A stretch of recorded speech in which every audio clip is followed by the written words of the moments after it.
r/TooAfraidToAsk. Cirkeef99 says, can some people actually visualize images in their mind?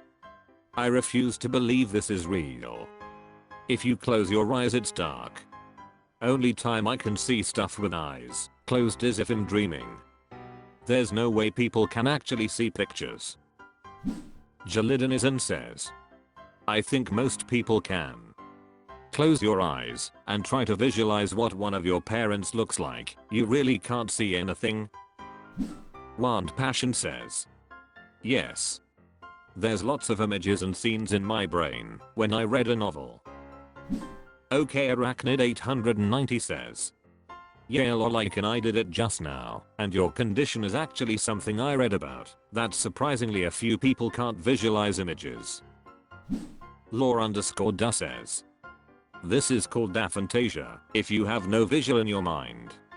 I also cannot visualize anything, like I can think about the thing, but I have no picture in my mind. Dotha Twitch says, the majority of people can do that. That's why the root of the word imagine is image. Because you see an image in your head. Nicktheus_alt says, this is actually a condition called aphantasia, the inability to visualize images in your head. The condition comes in a range from aphantasia, no images, what ophas, to hyperphantasia, so much images you can stop seeing reality and only see what your brain is making up. A good example of hyperphantasia is daydreaming, where you just stop seeing reality and are entirely in your imagination. Squashed Particular 5381 says, if I imagine something, I'm not thinking about the blackness at all. So I kind of stop seeing the blackness that my eyes perceive. But imagining is not quite like seeing with eyes, still. It can vary in strength between idea and visualization. Orpheluciname 123 says, can you imagine audio in your head? When you read this comment, do you hear a voice saying it?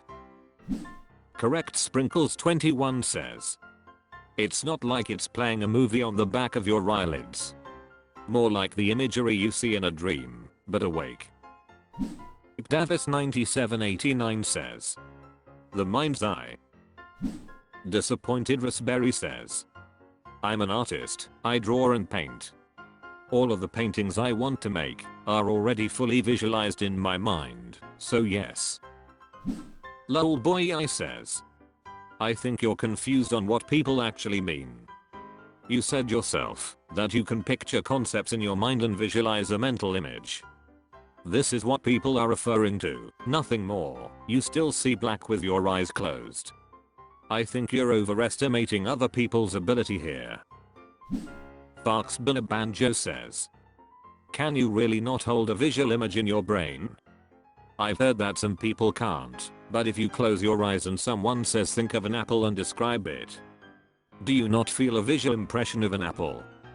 Like, I know some people see a cartoon drawing of an apple, some people see an actual apple, some people just see the word apple, but I can't wrap my brain around someone not being able to visualize an apple or anything else. I just can't understand it. Like, if I say to you imagine a wooden floor, you roll an apple across the floor. As it rolls it slowly turns into a cone, but continues moving, and then explodes into a bunch of purple birds that fly about the room and mid-flight turn into books that drop to the floor. Can you not imagine a visual impression of what that looks like? Or just like cat. You know what a cat looks like. Can you not visualize the cat? I'm so curious, because I can't imagine not being able to think in images. Sweet Nikki for you says, I can visualize images and I can hear my voice thinking things out. Cuddlebunny 1901 says, when thinking I can easily visualize things like an image in my mind. What's weird is that image is clear when my eyes are open. Just tried visualizing myself walking on the beach with my eyes closed, and it was like watching an image through a fuzzy screen on some old TV with the gray static stuff. r/TooAfraidToAsk. Asm1912 says, Why does it matter if I use a handicap placard for parking when I need to? So what if I'm 52 and look okay until I attempt to walk? I have ataxia and neuropathy, but I'm 52 years old and appear to be in very good physical shape. I use a handicapped placard since I'm either using a walker or a cane with assistance from my wife or kids. I do the slow shuffling of walk. At least twice a week someone gives me a stare down or questions my need for parking where I do. What the hell happened to people? Just be nice and tend to your own business. It's amazing that everyone giving me grief so far are physically okay and don't need the spot anyway. Leanindra Machine says, invisible disability is a bastard. You have my sympathy. My uncle had a colectomy and used a stoma bag, otherwise was a physically healthy man, but had to use disabled toilets. The amount of dirty looks he got for going into them was awful. Do966 says, I have a placard on my car for my son. Once someone said, after dropping him off somewhere, you don't look handicapped. I replied, that's very perceptive of you, detective. And got in my car and drove away. If someone is going to be shitty with me, I should be shitty in return. Nightgism says, saw a TikTok video of an older couple chewing out a 20-something girl after she parked unhandicapped and hopped out of the truck. She then shows her prosthetic leg to them, pointing out that just because she is young doesn't mean she isn't handicapped. Authortum Frist says, they are just jealous there's no designated parking for the terminally stupid. Softcut says, people are so awful. I'm 33 with an invisible disability, although I also use a cane. Without fail, when I get on public transport I have to ask someone for their seat. I have zero balance, so if there were no seats I would have to sit on the floor. When I was able-bodied I always made sure to offer my seat. I think COVID turned everyone super cold and selfish. Tangman075 says, it's awful, and I understand your plight. I'm young, fit looking, but have had multiple ankle surgeries from a sports injury. I was giving a temporary placard, and near the end of healing from my ankle fusion, I parked at a grocery store. Walking in, someone stopped me and said, you don't look handicapped. I responded, you don't look ignorant, but here we are, and kept walking. Varangiandream says, tell them that they don't look stupid, but clearly they are anyway. Cancer View at Eguhi68 says, I'm 6 feet 2, 270 pounds, yet I've had to need a third back surgery, neuropathy and multiple sclerosis. I drive a lifted 4x4 truck. It was all I could afford when I bought it. I can't begin to count the times I've been told I was using my mum's plaque. Drentis says, right there with you. Recovering from a broken leg and having a placard for 6 months taught me two things. 1. There are a crazy number of people who illegally park in handicap spots, no placard/plate. Way more than I ever thought. The law is very poorly enforced. 2. When you park legally in a handicap spot, everyone is immediately suspicious of you and watches you leave or get in your vehicle. I would get dirty looks from people, even when I had a cast and crutches. Naplacine Mind says, the euphemism Karen might be new, but the actions are not. Some people are just shitheads. Just don't let it rub off. Clean Clock says, my father-in-law recently received a handicap placard, and he has taken it upon himself to be the local handicap parking enforcement authority. He proudly glares at people that don't have visible handicap and waits for confrontations. I have no idea what has come over him, but it's the most bizarre and wasteful way to spend the dwindling remaining years of his life. Trolled_Iral says, it's because of the few people who have a handicapped placard for someone else in their family, but use it when they are not with them. My wife is handicapped, I'm not. I would not take advantage of the placard by myself, yet there are those who do, and that makes us all suspicious. Yermorn says, While I appreciate completely your reaction to be called out in the wrong, and I think your reaction is perfectly reasonable, but maybe there's another side to this. There are plenty of genuinely able-bodied people that abuse the handicap spaces. If they get called out, then maybe they'll think twice next time before nicking the space that you genuinely need. r/TooAfraidToAsk. Cormilla says, how can I break up with a super sensitive guy in the best way? He has depression, and I'm his only source of happiness. I'm afraid that he won't be able to move forward after it.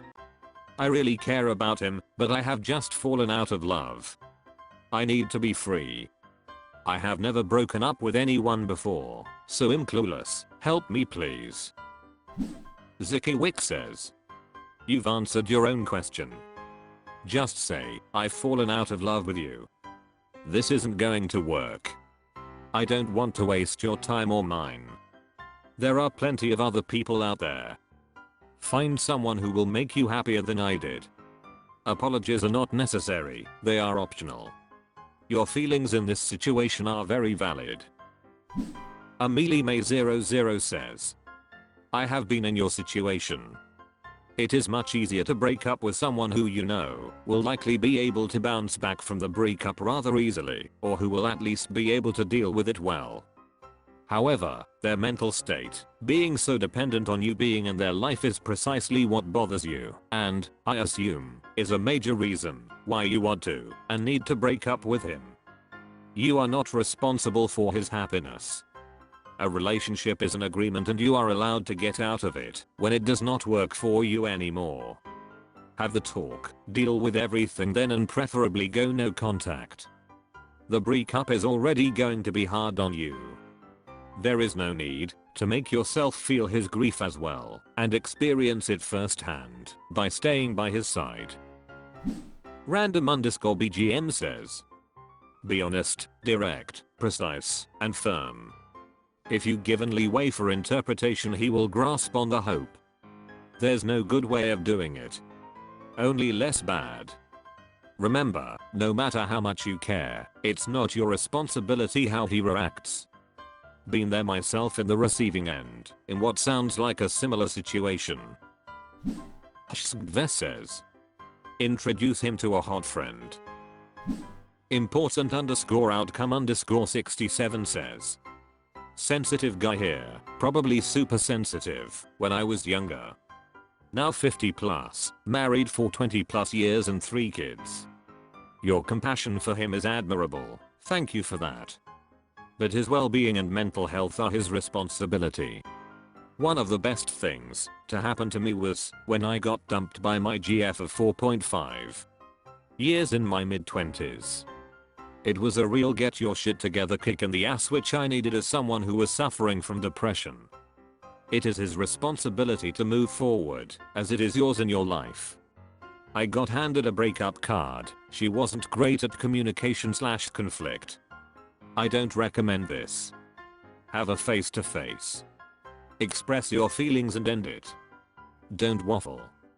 I'm at his best to have the band-aid ripped off. Good luck. Peace. Aism says, as someone who has been that guy, you can't be ambiguous. Do not leave him any hope of things to rekindle. If he is dependent on you, he needs you to be firm and firmly kick him out for good. He will heal faster that way. Usagi_Shinobi says, I've decided to go in a different direction. This relationship is not working out, and I need to move forward with my life. Good luck with your future endeavors. Then block on all platforms. Everything speechy says, I've known a few guys who had this kind of thing going on, and when the GF broke up with them, they just moved on and grew from it. It'll probably hurt for a bit though. Claymore2711 says, I know it is not your problem, but if you are like me, you would like to soften the hurt. Find something about you, or your actions, that are distasteful to him. Describe fantasies you know will make him question the long-term relationship. Describe having a different version of a life than the one he dreams of. Maybe things like that. Don Bono says, I just hope you made your unhappiness known before you decided to pull the plug. One problem I keep seeing is ending it before even giving the person a chance to try and fix the things you're unhappy with. The boundaries can't be set if they are never communicated properly, and also make sure you are very straightforward about never getting back together, because any hope is too much to hold on to for anxious/depressed people. Don't speak to him after and remove him from everything. Unfortunately, that will lead him to thinking you've wronged him, but that is gonna have to be what it takes for him to understand. Don't speak about memories. If you guys have each other's stuff, have his ready to be given back immediately and expect to take a loss on some of your stuff. I know that sounds shitty, but it is terrible having to see someone to get your stuff back days/weeks/months after a breakup.